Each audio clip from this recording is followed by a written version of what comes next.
Soraya landed on a naked Gaddafi lying on a bed in a windowless room. "Come here, my little war," the guide said as he opened his hands to receive Soraya. The frightened Soraya stood in fear, only preparing to escape but couldn't. She thought about Mabruka, who was lying in ambush behind the door. She could not escape her.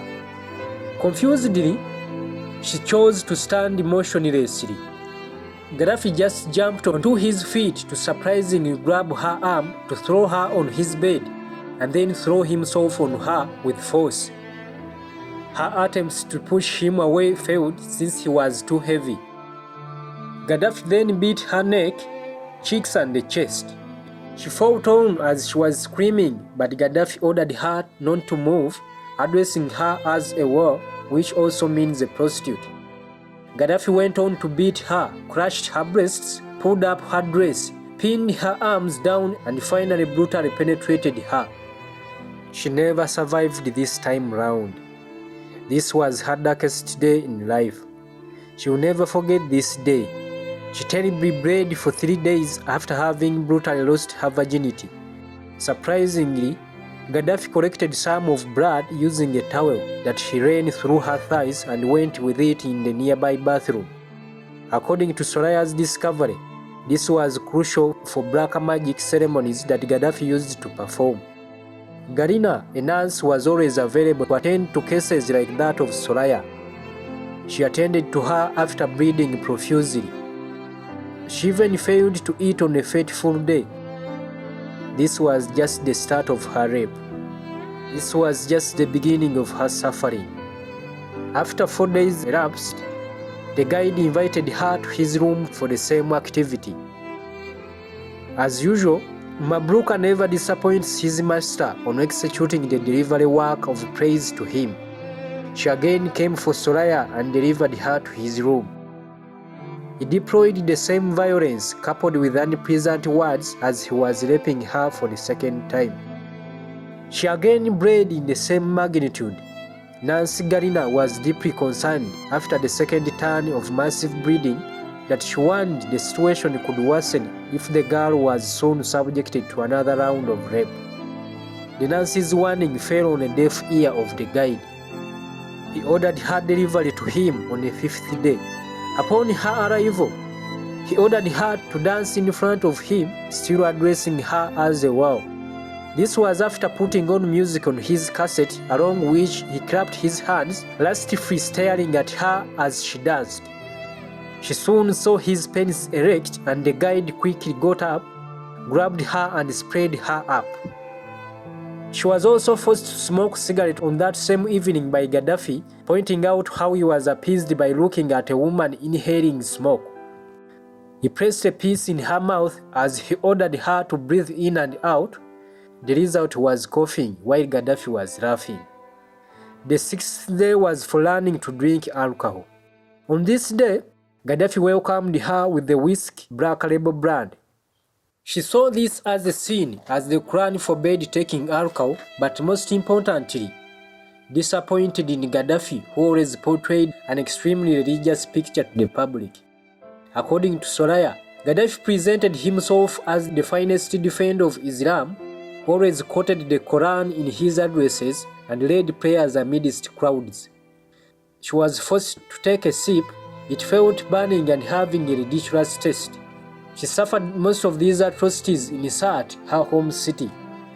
The next round of heinous acts was supposed to be received in Tripoli.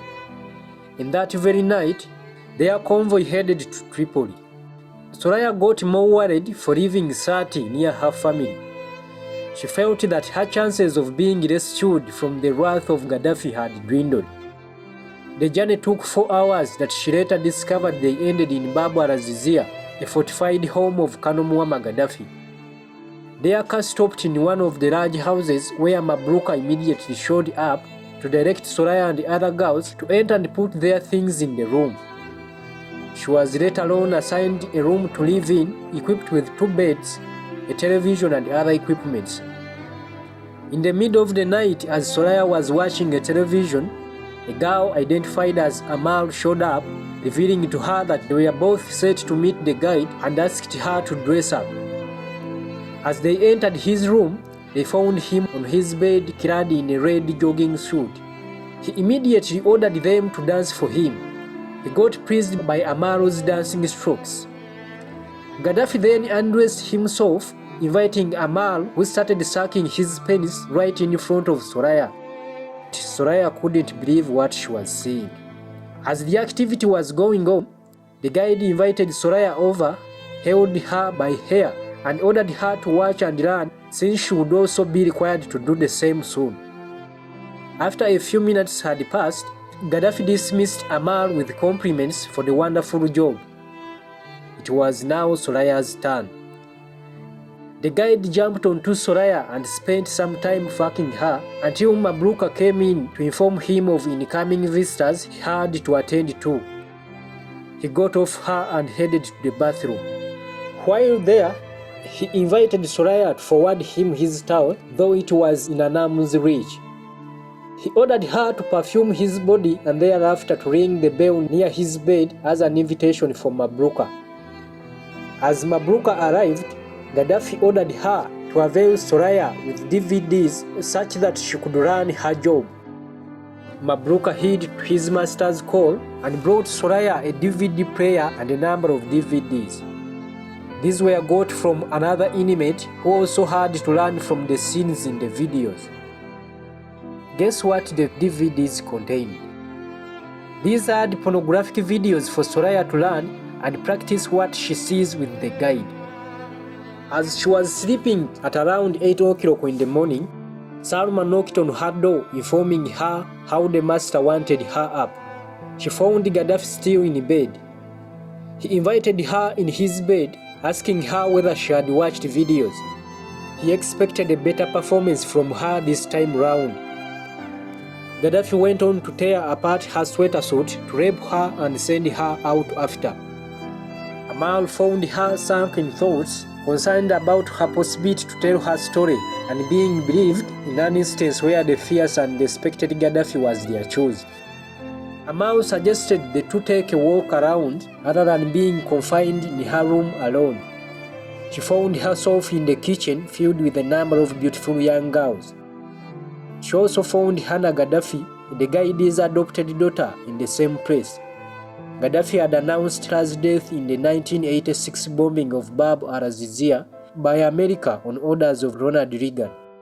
She later moved back into her room. Mabruka ascended her into her room and ordered her to watch the DVDs she had been given.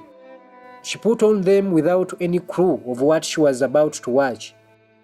She was upset to set her eyes on scenes of sex. It was her first time to watch that. The next time Gaddafi invited her was to learn how to take cocaine. He forced her to take some puffs of smoke from a cigarette rolled into cocaine powder. She had her head spin and eventually collapsed. Gaddafi took up this opportunity to violently rape her again and again. She was pushed out after the exercise and went to her room to cry. Ammar later came in to move with her for lunch. They were joined by 6 boys who introduced themselves as Jalal, Faizo, Ali, Adnan, Hossam and Abduhaim. These moved into Gaddafi's room.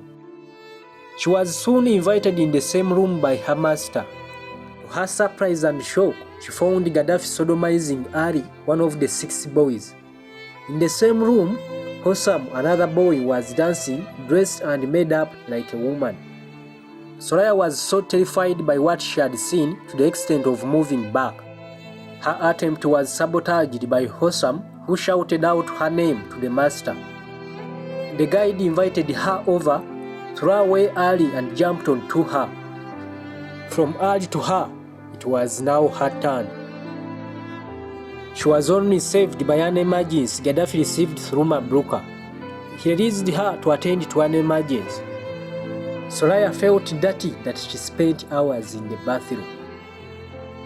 The day the guide traveled abroad to Dakar was a blessing to Soraya.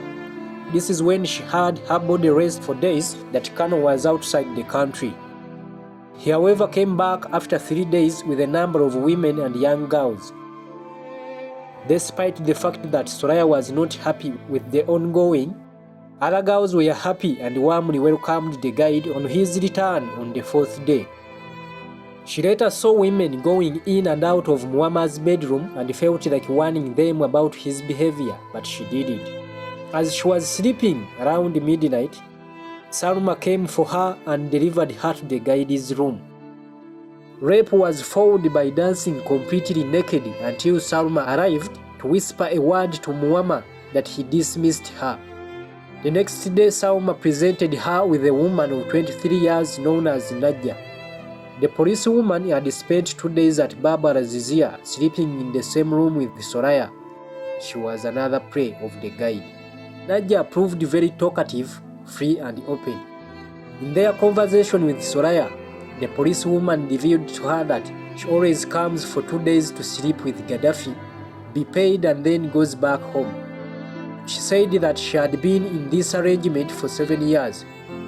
Nadia then started watching porn and invited Soraya to join her so they could learn together. Both were invited by Gaddafi that night. Nadia was excited for she was going to meet the guide, whereas Soraya was just sad.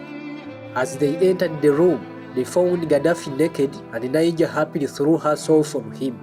He equally welcomed her, pointing out how he had missed her. Soraya, who was standing aside disappointed, was harshly sent out of the room for wearing a black color that Gaddafi never liked. She was told to go back and change it. On her way, she met Salma that brought her back to the guide. She found Nadia practicing exactly what she had watched in the porn video with Gaddafi. Colonel ordered her to put on a cassette and dance, but along the way moved out of the bed, stripped off her nighties and subjected her to another round of violent rape. She was later ordered out of the place but left with a bruised body. The next day, the entire household had to move to Sati since Ramadan was nearing. She was given a uniform, got in a car, and their convoy ended up in the military compound of Katiba al-Saad in Sati. While on this visit, Soraya had a chance to temporarily meet her mother. The mother gladly received her daughter that she embraced her all through their short conversation until Faiza put them apart, taking away Soraya. Mom was left in shock, asking when they would return her daughter to her, and the promise was someday. Raping continued in Sati throughout the Ramadan period.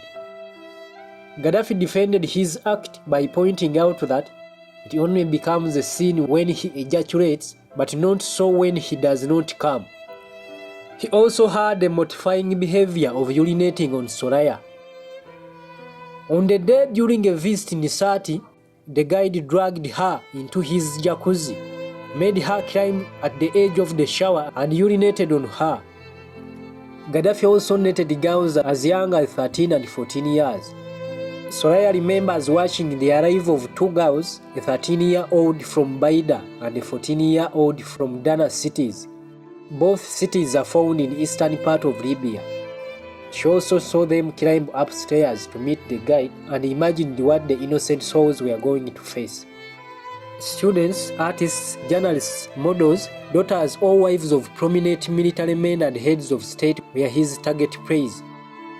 Gaddafi could use lavish gifts and money to lure prey into his trap, and most of them were first subjected to blood testing before meeting him. According to Soraya, Leila Trabelsi, the wife of former president of Tunisia Ben Ali, always frequented Barbara Zizia to see Gaddafi. She also saw Cecilia Sarkozy, the wife to former president of France, visiting the same place. Gaddafi's heinous practices were not only confined in his home country. Raping went beyond borders. Watch out for the next episode. Do not forget to subscribe, share, like and comment. Let's meet again. My name is Mutawe Dan Bosco.